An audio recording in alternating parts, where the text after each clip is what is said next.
فَبِأَيِّ حَدِيثٍ بَعْدَهُ يُؤْمِنُونَ، قرآن کے بعد تو کوئی حدیث نہیں ہے، کوئی قول اترنے والا نہیں ہے، کوئی کلام نہیں اترنے والا، تو پھر کس پر ایمان لاؤ گے؟ تو انسانیت کے لیے ہدایت کا سرچشمہ باقی رہے۔ اور دوسری بات میں اور عرض کرنا چاہوں گا اگر آپ کی توجہ ہو، اور وہ یہ کہ کسی نبی کی قبر انور اس دنیا کے اوپر جو موجود ہے اس کے بارے میں حتماً نہیں کہا جا سکتا کہ اس کی قبر ہے۔ حضرت ایوب علیہ السلام کا مزار سلالہ میں بھی ہے، میں حاضر ہوا، اسی طرح آپ کا مزار ترکی میں بھی ہے، میں حاضر ہوا۔ اس طرح مختلف انبیاء کی قبریں مختلف ممالک کا دعویٰ ہے کہ یہ ہمارے پاس ہے، دوسرا کہتا ہے اسی نبی کی قبر کہ نہیں یہ ہمارے پاس ہے۔ حتمی طور پہ آپ کسی نبی کے بارے میں یہ نہیں کہہ سکتے کہ یہ اسی کی قبر ہے، لیکن میرے اور آپ کے آقا و مولا کا روضہ پورے یقین کے ساتھ جب کھڑے ہوتے ہیں، آپ تیقن کے ساتھ کہہ رہے ہوتے ہیں کہ یہ میرے حضور کا ہی روضہ ہے۔ بلکہ سنیے امام مالک نے کیا کہا، امام اعظم ابو حنیفہ، امام شافعی، امام احمد بن حنبل، یہ تینوں ائمہ کہتے ہیں اگر کوئی حضور کے روضے پہ جائے تو یہ کہے کہ میں حضور کے روضے پہ جا رہا ہوں، روضہ انور سے ہو کے آئے تو کہے کہ میں حضور کے روضہ انور کی زیارت کر کے آ رہا ہوں۔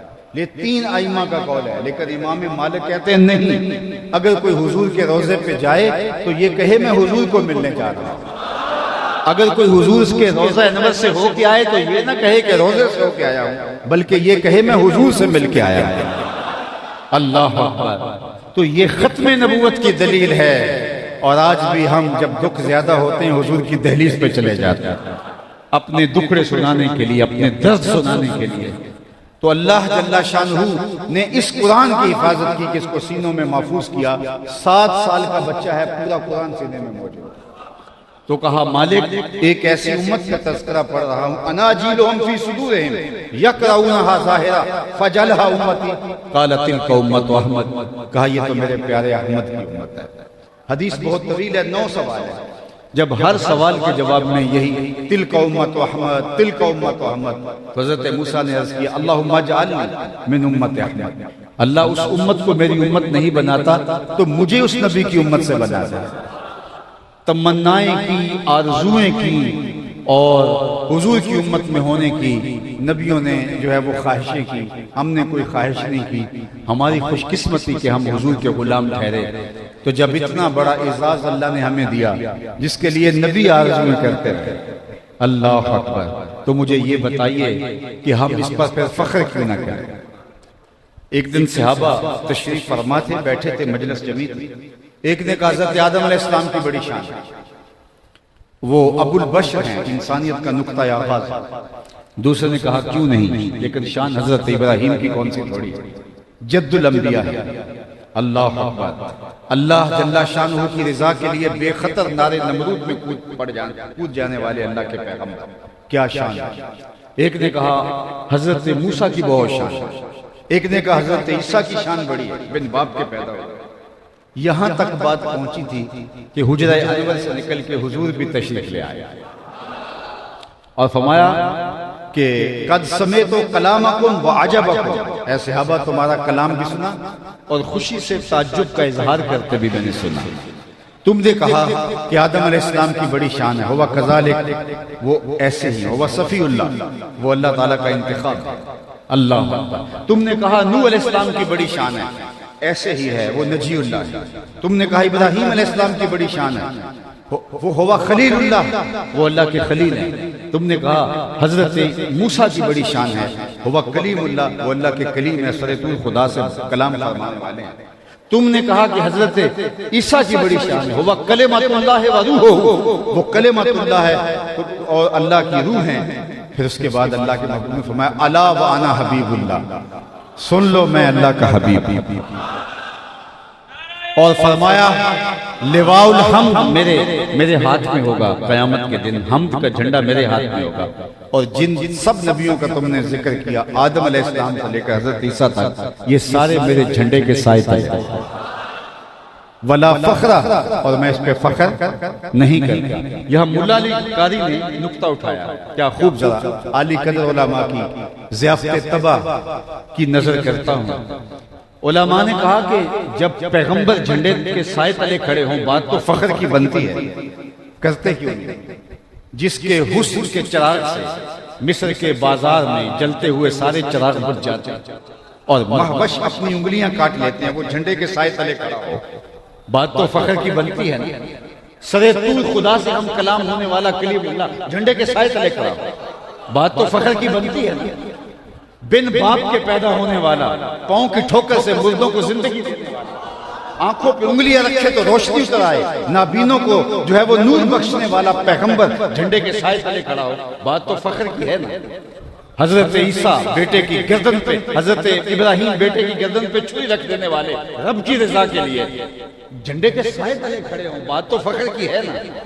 کہا بلا فخر میں نہیں کرتا، تو مولا علی قاری کہتے ہیں جب بات فخر کی ہے تو کرتے کیوں نہیں؟ تو پھر خود ہی جواب دیا کہ حضور فخر کیوں کرے، یہ فخر کرے جنہیں حضور کے جھنڈے کا سایہ مل گیا۔ یہ میرے لیے فخر کی بات نہیں، یہ ان کے لیے فخر کی بات ہے۔ فخر کا دل میں دریچہ باز کرنا چاہیے، جن کا تو آقا ہے ان کو ناز کرنا چاہیے۔ اللہ اکبر، ذرا غور کیجیے، جن کا تو آقا ہے ان کو ناز کرنا چاہیے۔ تو جب حضور کے جھنڈے کے سائے تلے ہونا نبیوں کا فخر ہے تو ہم امتی ہیں، ہمیں فخر کریں۔ اور اگر آپ کے لطیف ذوق کو میں مہمیز لگاؤں تو ایک خوبصورت بات آپ کے سامنے رکھنا چاہتا ہوں۔ یار ہم تو امتی ہیں، ہم تو فخر کرے ہی کرے، نبیوں کو حضور کے جھنڈے کا سایہ ملا وہ تو فخر کرے ہی کرے، لیکن ذرا قرآن کے ورقے تو کھولو۔ قرآن کہتا ہے فلا وربک، محبوب مجھے تیرے رب کی قسم، رب رب ہو کے اس بات پہ ناز کر رہا ہے میں محمد کا رب، اللہ اکبر، رب رب ہو فلا وربک، مجھے تیرے رب، یہ نہیں کہا مجھے شمس و قمر کی قسم، مجھے زمین و آسمان کی قسم، مجھے عرش الہی کی قسم، مجھے کعبۃ اللہ کی قسم، مجھے کائنات کے ارض و سماوات کی قسم۔ کہا نہیں، بلکہ یہ بھی نہیں کہا مجھے میری قسم، کہا مجھے تیرا ہونے کی قسم، فلا وربک، مجھے تیرا ہونے کی قسم۔ حضرت رابعہ بصریہ نے ایک جملہ کہا کہ اللہ کی محبت کا وفور اتنا ہے کہ اس وفور میں میں کسی اور کی محبت کی جگہ نہیں پاتی، بلکہ ذات رسالت مآب صلی اللہ علیہ وسلم کی محبت کی گنجائش بھی نہیں رہی کہ اس قدر اللہ کی محبت کا غلبہ میرے اوپر آ گیا۔ حضرت شیخ احمد مجدد الفسانی علیہ رحمہ فرماتے ہیں رابعہ بصریہ کا یہ جملہ کلمہ شکریہ ہے، حالت شکر میں کہا ہے، ادھر جاتے ہوئے کہا ہے، لیکن کہا میں صحو میں کہہ رہا ہوں، ہوش میں کہہ رہا ہوں، اور جاتے ہوئے نہیں وہاں سے آ کے کہہ رہا ہوں۔ انہوں نے تو کہا تھا کہ وفور محبت اس قدر ہے ذات باری کا کہ کسی کی گنجائش نہیں ہے، لیکن شیخ احمد کہتے ہیں میں کھلی آنکھوں سے، میں پورے ہوش میں کہہ رہا ہوں من خدا را ازاں پرستم کہ او رب محمد، کہ لوگوں میں تو خدا کو بھی خدا اس لیے مانا ہے کہ وہ محمد کا رب ہے۔ اور میرے امام بھی بولے فیض پہنچایا رضا احمد پاک کا، ورنہ ہم کیا جانتے خدا کون ہے۔ خدا تک رسائی ملی تو حضور کی چوکٹ، اگر یہ در نہ ملتا تو کیسے خدا تک ہم پہنچ پاتے؟ جو خیال میں آتا نہیں، سوچوں میں سماتا نہیں، نہ چھوا جائے، نہ پکڑا جائے، نہ دیکھا جائے، نہ سونگا جائے، نہ تصور میں آئے، نہ گمان میں آئے، نہ خیال میں آئے، نہ عقل و خرد کے دائروں میں آئے، تو اس پر یقین کیسے ہوا؟ اور یقین اتنا اللہ پر جس کو دیکھا نہیں، جس کو چھوا نہیں، جس سے کلام نہیں ہوا، جس کو سوچا بھی نہیں جا سکتا، سمجھا بھی نہیں جا سکتا، تولا بھی نہیں جا سکتا، ناپا بھی نہیں جا سکتا، خیال اور تصور کی حدود سے بھی بھرا ہے، لیکن کڑکتی دوپہر برستی گرمی اور بدن گرمی سے چور، ٹھنڈا پانی دستیاب، دروازے مکفل، لیکن ایک گھونٹ بھی حلق سے نیچے نہیں اتارتے کہ میں نے روزہ رکھا ہے میرا اللہ مجھ کو دیکھ رہا ہے۔ اس ذات پر اتنا پختہ یقین کیسے ہوا، اتنا تیقن کیسے ہوا جس کو دیکھا بھی نہیں ہے، جس کو سوچا بھی نہیں جا سکتا، جس کو سمجھا بھی نہیں جا سکتا، جو حدود عقل سے ورا ہے۔ اکبر الہ آبادی نے کہا تھا تو دل میں تو آتا ہے سمجھ میں نہیں آتا، تو دل میں تو آتا ہے سمجھ میں نہیں آتا، میں جان گیا بس تیری پہچان یہی ہے۔ اتنا پختہ یقین اس ذات پر حاصل کیسے؟ تو ایک صحابی سے پوچھتے ہیں، حضرت خزیمہ بن ثابت انصاری سے پوچھتے ہیں، علا نامی سوا نامی ایک شخص سے حضور نے گھوڑے کا سودا کر دیا، حضور قیمت لینے گھر گئے تو کسی نے زیادہ پیسوں کا لالچ دیا تو وہ مکر گیا، حضور قیمت لے کے اس کو جب گھوڑے کا مطالبہ کیا تو اس نے کہا میں نے آپ کو بیچا ہی نہیں. حضور کہیں میں نے خریدا ہے، ابھی سودا طے ہوا تھا، یہ لو قیمت اور گھوڑا مجھے دو. تو اس کو چونکہ زائد پیسوں کا لالچ مل گیا تھا، وہ مکر گیا. لوگوں کا ہجوم بھی بن گیا. تو ہجوم کا پریشر اپنا ہوتا ہے. اس نے کہا میں نے تو سمجھا تھا انکار کروں گا اور پتلی گلی سے نکل جاؤں گا، یہ تو ہجوم بن گیا. تو اس نے کہا اچھا جی آپ کا دعویٰ ہے کہ میں نے گھوڑا خریدا ہے اور میرے بارے میں آپ کہہ رہے ہیں کہ میں نے بیچا ہے، تو میں مان نہیں رہا اور آپ اس کا کہہ رہے ہیں. تو جب دو آدمیوں کے مابین یوں نزاع بن جائے تو آپ کی شریعت کیسے فیصلہ کرتی ہے؟ تو حضور نے فرمایا میری شریعت یہ کہتی ہے جو شخص مدعی ہے وہ گواہ لائے. والیمین علی من انکر، جو انکار کرتا ہے وہ قسم دے. اس نے کہا بات ختم. اگر آپ نے مجھ سے گھوڑا خریدا تو گواہ لائے، نہیں تو میں قسم دے دیتا. مکر تو گیا تھا، قسم دینا کیا مشکل تھا اس کے لیے، اور اس کو پتا تھا موقع کا گواہ کوئی نہیں. اس نے کہا جی آپ کی شریعت کے مطابق فیصلہ کر دیتے ہیں، آپ گواہ لے آئیں، چلو دو نہیں ایک ہی لے آئیں، اور نہیں تو میں قسم دے دیتا ہوں. اب اتفاق سے گواہ کوئی نہیں تھا، لیکن جب اس نے گواہ کا مطالبہ کیا تو مجمع میں موجود حضرت خزیمہ بن ثابت انصاری آگے سینے پہ ہاتھ رکھا اور سوا نامی شخص سے مخاطبت کرتے ہوئے فرمایا گواہ مانگتا ہے، میں گواہی. جتنے میں حضور کہہ رہے اتنے میں سودا ہوا اور حضور نے خریدا. اچھا اس نے مفت تو دیا نہیں تھا، بس وہ مکر گیا تھا، پھسل گیا تھا. تو اس نے کہا جی ٹھیک ہے میرا مطالبہ پورا ہوا. گھوڑا حضور کو دیا اور پیسے تھام. جب مجمع چھٹنے لگا، لوگ ہٹنے لگے، تو حضور نے حضرت خزیمہ کو بلایا. کہا خزیمہ بات بھی سچی، گواہی بھی سچی، مل گئی گواہی اور گھوڑا بھی مل گیا، لیکن تم نے گواہی کیسے دی؟ تم تو موقع پہ موجود ہی نہیں تھے. تو سنو حضرت خزیمہ نے کیا جواب دیا. اللہ حضرت خزیمہ نے عرض کی یا رسول اللہ یہ گھوڑا کیا ہوتا ہے؟ آپ کے کہنے پہ رب کی گواہی نہیں دیتی. آپ نے کہا تھا ہے، ہم نہ سوچ میں آئے، نہ خیال میں آئے، نہ وہم میں آئے، نہ تصور میں آئے، نہ ناپا جائے، نہ تولا جائے، نہ سمجھا جائے، نہ سوچا جائے. آپ نے کہا ہے، ہم نے مان لیا. یہ گھوڑا کیا ہوتا ہے؟ تو حضور نے حضرت خزیمہ کا ہاتھ پکڑ کے فضا میں بلند کیا. جو لوگ جا رہے تھے لوگوں رک جاؤ، کسی عدالت کچہری میں گواہ کی ضرورت ہو تو میری شریعت دو گواہ مانگو، لیکن جہاں میرا خزیمہ ہوگا وہاں ایک ہی گواہی دو کے قائم مقام ہوگا. فیض پہنچا ہے رضا احمد پاک کا، ورنہ ہم کیا جانتے خدا کا. قرآن مجید کا ایک اسلوب دیکھ لیجیے اور میری تقریر جو ہے وہ اختتام کو پہنچ جائے گی. میں اس بات کو محسوس کر رہا ہوں کہ وہاں نیچے اوپر چھتوں پہ اور گلیوں میں لوگوں کا ہجوم ہے اور گرمی کی بھی شدت ہے. قرآن مجید کا ایک اسلوب دیکھ لیجیے. وَإِذَا سَأَلَكَ عِبَادِي عَنِّي فَإِنِّي قَرِيبٌ. ذرا اس کا لطف لے لیجیے اور گفتگو اختتام کو پہنچے. اے حبیب میرے بندے تیرے پاس آ کے میرا پوچھتے ہیں. ذرا توجہ چاہیے. میرے بندے تیرے پاس آتے ہیں اور پھر میرا پوچھتے ہیں. گلیوں کی، بازاروں کی، چوکوں چوراہوں کی، جنگلوں کی، صحراؤں کی، دریاؤں کی، پہاڑوں کی خاک چھانتے چھانتے محبوب تیرے پاس آتا اور تیرے سے آ کے میرا پوچھتے ہیں. بندے میرے ہیں، آتے تیرے پاس ہیں اور تیرے پاس آ کے پوچھتے پھر میرا. اللہ فَإِنِّي قَرِيبٌ. اے محبوب میرے بندے جب تیرے پاس آ کے میرا پوچھے، فَإِنِّي قَرِيبٌ، ان آنے والوں کو بتلا دے میں دور نہیں نیڑے. جب میرے بندے مجھے ڈھونڈتے ڈھونڈتے تیرے تک آ گئے. فا تاکیبیہ کے بعد علماء نے کہا کل مقدر ہے، تو اس کا معنی یہ ہوگا فَقُلْ إِنِّي قَرِيبٌ. ان آنے والوں کو تسلی دے دے، بتا دے کہ تم سچی طلب میں نکلے ہو، مل جائے گا. تم جس کی تلاش میں نکلے ہو اس کو پالو. فَإِنِّي قَرِيبٌ، میں دور نہیں ہوں، نیڑے ہوں. یہ ہے کل کے مقدر ماننے سے معنی. لیکن صوفیہ فرماتے ہیں کل مقدر ماننے کی ضرورت ہی کیا ہے، معنی ہی سیدھا ہے. علماء نے تو کہا نا کل مستتر ہے. فَقُلْ إِنِّي قَرِيبٌ، آنے والوں کو کہہ دے محبوب کہ میں رب دور نہیں نیڑے ہوں. لیکن صوفیہ کہتے ہیں کہ کل مقدر کیوں ماننا ہے، بات ہی سیدھی ہے. محبوب میرے بندے مجھے ڈھونڈتے ڈھونڈتے جب تیرے تک آ جائیں تو محبوب جب تیرے تک آ جائے میں پھر بھی دور ہوں.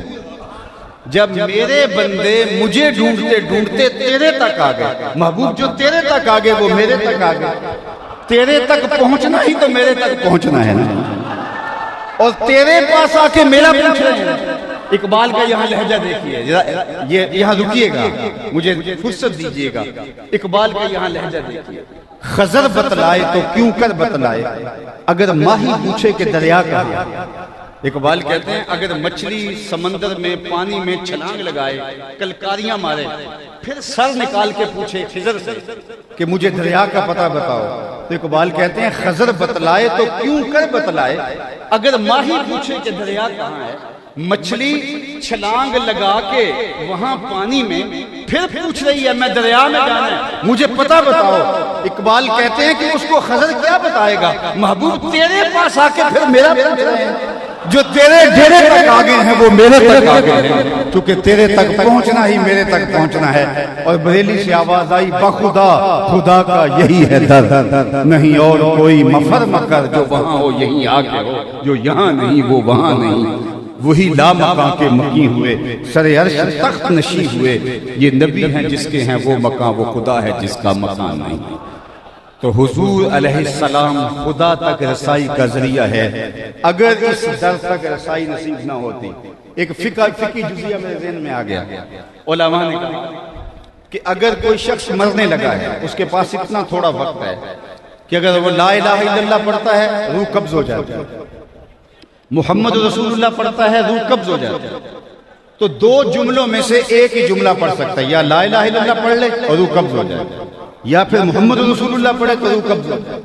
تو اب کیا کرے؟ اگر وہ لا الہ الا اللہ پڑھ کے فوت ہو گیا تو اس کا جنازہ وغیرہ نہیں ہوگا، چونکہ پتہ ہی نہیں آگے کیا کہنے والا۔ لیکن اگر اس تھوڑے وقت میں اس نے صرف محمد رسول اللہ پڑھ لیا تو اس کا لا الہ الا اللہ مان لیا گیا۔ اللہ اکبر۔ تو بخدا خدا کا یہی ہے در، نہیں اور کوئی مفر مکر، جو وہاں ہو یہی آگے ہو، جو یہاں نہیں ہو۔ تو اللہ جل شانہ اس عالی شان مسجد کو سلامت رکھے۔ حضرت بتا رہے تھے کہ کروڑوں روپے لگ گئے اور ابھی یہ سلسلہ جاری ہے۔ یہ خوبصورت مسجد جس کو دیکھ کر کے قلب فرحت ہوتی ہے۔ مجھے روح البیاں میں علامہ حقی نے ایک واقعہ لکھا ہے، وہ عرض کرنا ہے اس مسجد کے حوالے سے۔ فرماتے ہیں جب کعبۃ اللہ کی تعمیر ہو گئی، معماران حرم اللہ کے دو پیغمبر اللہ کے گھر کی تعمیر کر رہے تھے، تو جب تعمیر مکمل ہو گئی، تو جب تعمیر مکمل ہوتی ہے تو بہت سارا میٹیریل بچ جاتا ہے، پتھر کے ٹکڑے، سنگ ریزے، ریت کے ذرے، بہت کچھ بچ گیا اور مطاف میں بکھرا پڑا۔ تو بارگاہ عزتی میں عرض کی مالک اس کا کیا کریں؟ دفن کر دیں، پانی میں سمندر میں بہا آئیں، پہاڑوں پہ پھینک دے، کیا کریں؟ تو فرمایا نہیں، اس سب کو جمع کر کے ڈھیر لگا دو، اس کا انتظام ہم خود کریں۔ تو مطاف میں ان کنکروں کا، سنگ ریزوں کا، پتھر کے ٹکڑوں کا، کنکروں کا اور ریت کے ذروں کا ایک ڈھیر لگ گیا۔ پھر جبریل امین حاضر خدمت اور انہوں نے اپنا پر بچھا دیا، وہ سارے ذرے اور وہ سارے سنگ ریزے اور ساری ریت ان کے پر پہ ڈال دی۔ جبریل ان سب کو لے کے اڑے، جب افق کے برابر ہوئے تو پر جھٹک گئے اور وہ ریزے، وہ سنگ ریزے، وہ کنکر، وہ ریت کے ذرے پوری دنیا پہ بکھر گئے۔ کہتے ہیں جہاں جہاں کوئی سنگ ریزہ گرا تھا وہاں وہاں مسجد بنے گی، جہاں جہاں کوئی ریت کا ذرہ گرے گا وہاں مسجد بنے گی۔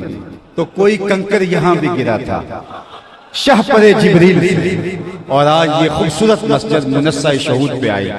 اللہ اس مسجد کو قیامت تک آباد رہے، اس مسجد کی رونقیں سلامت رہے، یہاں سے درود و سلام کی صدائیں گونجتی رہے، حضور کے نام کی پکار پوری دنیا پہ جاتی رہے۔ اللہ حضرت کے سائے کو سلامت رکھے، عالی مرتبت علماء کے وقار میں اضافہ کرے۔ یہ دستور زباں بندی ہے کیسا تیری محفل میں، یہاں تو بات کرنے کو ترستی ہے زباں میری، بلکہ اقبال نے کہا حکایت بود بے پایاں با خاموشی ادا کر دم، وآخر دعوانا ان الحمدللہ رب